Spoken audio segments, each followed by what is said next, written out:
How's it going, everybody? Blake here with Blake's Builds. Don't really have a plan for today at all, really. I got a bunch of little stuff I need to finish up. There's some wiring, some little bit of fuel. I need to work fuel stuff, like adding the fuel filter needs to be done. I don't know. We're on the home stretch, and it's kind of cool. I'm excited. So let's see what we can get into.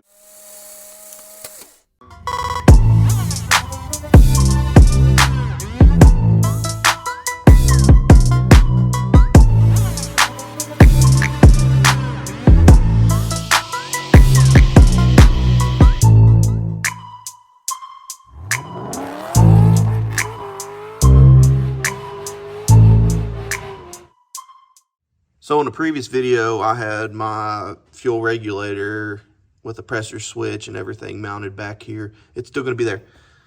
Here's my fuel pressure. Oh, it's washed out. There's my fuel pressure sensor.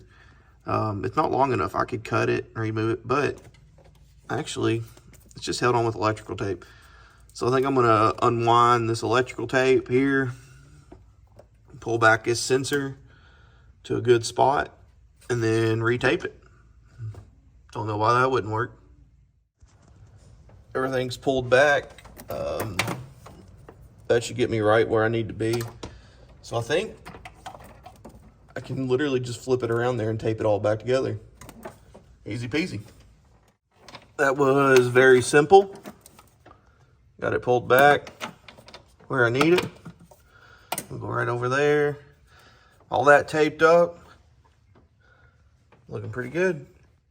Next step, let's put the fittings on the wastegate. I am going to be running a Dollar boost controller, bought from Sloppy Mechanics, which is absolutely amazing. But, so I will be using both fittings. Yeah, so there's there's a port down there and a port up there. Normally, you just run this port down here, I think. Yeah, you just run the bottom port, but I'm going to be supplying pressure to the top port as well. While I'm thinking about it, I'm going to remove the cap on both the wastegates and make sure that it only has the softest spring.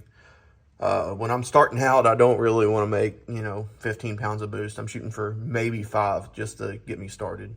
So, yeah, because I'm going to try to tune this myself.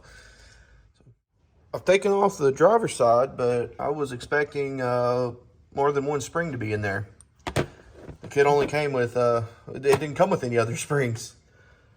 Huh. So I'm not really sure what kind of pressure I have there. I'm gonna have to contact Speed Engineering and see if maybe they can give me an answer, because I don't like not knowing how much pressure this truck's gonna make if everything goes properly. That kind of scares me, to be honest. So this is how I'm going to be hooking up my 3-port Mac valve for like my boost controller. So you got your turbos here, you got your wastegates. It's a vacuum block, 3-port Mac valve, normally open, vent, normally closed.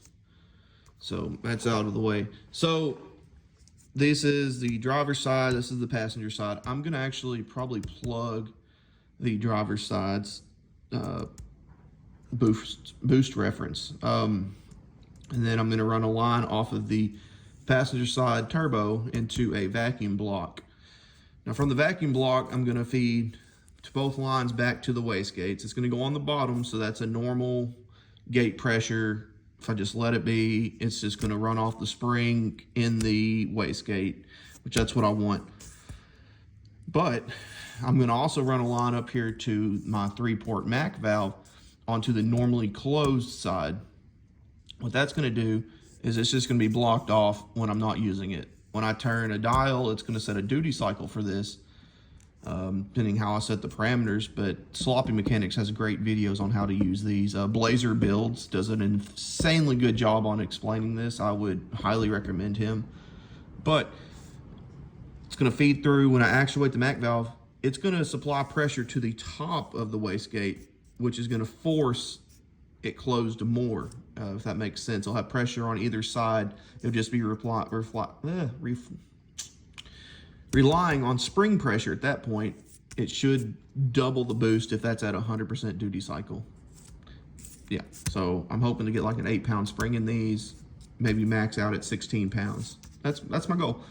But you can run these like a 4-port. It's a little bit different, and you can triple what your spring pressure is.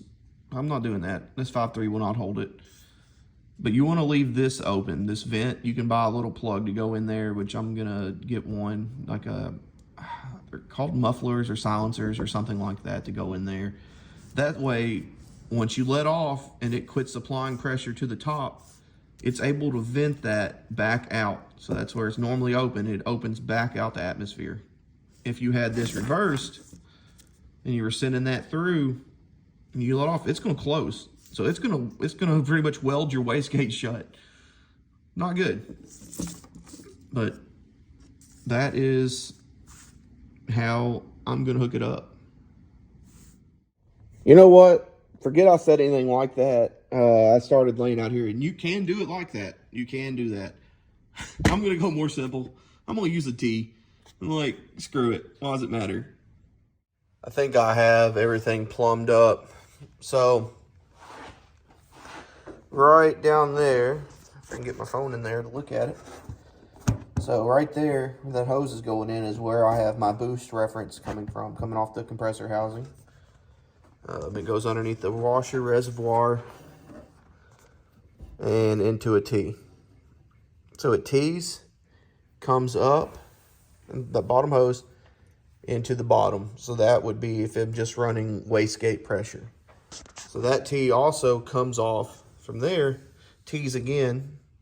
We're gonna follow it straight through. It goes all the way around into the bottom of that wastegate. So we come back over here where it tees off, right there, tees off. It comes into the normally closed side of the 3-port MAC valve. I still need to get the little muffler, suppressor, whatever you want to call it. It comes out of the normally closed side, or hold on. Yeah, normally closed side, and it comes out of the normally open side into a T. It comes back up and into the top of the wastegate, and it does the same on the other side. So, just extra hose. But yes. So that is how I've ran my 3-port boost controller. Now that we've gotten the wastegates taken care of, I'm going to run a separate vacuum manifold for the map sensor and for the blow-off valves. You know, they're tucked way down there. I've already halfway ran my cable to, or my hose to them, just trying to get an idea of what I wanted to do here. So I think I'm going to mount the vacuum block right there. I've got it mounted up. I've actually got one of the hoses is snaking down to, it just has a bend right here at that blow-off valve. You can see peeking out down there. I actually ran out of T fittings. So I got to get some more ordered in. This is the next step. This is my Low Doller Motorsports 3-bar map sensor. And this is what I'm going to be using to get my manifold pressure. So, yeah. And I'm going to have to rewire the Holley Terminator harness for this plug, sadly, but it shouldn't be a big deal. It comes with, the sensor actually comes with a new plug, pins, and everything. So, pretty cool. Here's the nifty little paper they send with the Low Doller Motorsports sensor. It's got all your tables. So there's our 3-bar. Pretty easy. But it also tells you right here. I've got the electrical tape off of it and the wire pulled out. So we got ground. There's your 5-volt power, and then that's your signal wire. Pretty straightforward. Let's get swapped out. All 3 are crimped. Just got to make sure we put them in the right spot now. Once they're all in there, shove your little rubber plugs down, clip on the little retainer, and taper back up. So that was a quick little video on, you know, how I did my boost controller and my blow-off valve vacuum lines, I guess vacuum reference lines. Like, I don't know what you'd call them, but anyways, I'm pretty tickled to death without how everything turned out on this. You know, I still got a lot of wire management to do. It does look like, you know, the spaghetti factory in there. What are you gonna do? It's just a work in progress and just a little bit at a time. But I just would like to thank y'all for watching. It really means a lot. We are creeping up on 700 followers, which is just, I don't know. I remember when I had like 40 followers and I was begging for it. You know, please subscribe. And, you know, I guess I still am begging. But I really just appreciate everything. And if you liked the video, give it a thumbs up. If you hated the video, give it a thumbs down. But you got to tell me why. That's kind of you got to tell me why in the comments, why you hated it. What am I doing wrong? What would you do differently? Tell me I'm a complete idiot, because I am winging it, because I have no idea what I'm doing. I mean, I got a vague idea, but this is all new to me. It's my first turboed vehicle, besides my factory turboed cars, but that doesn't count. Anyways, thanks for watching, and God bless.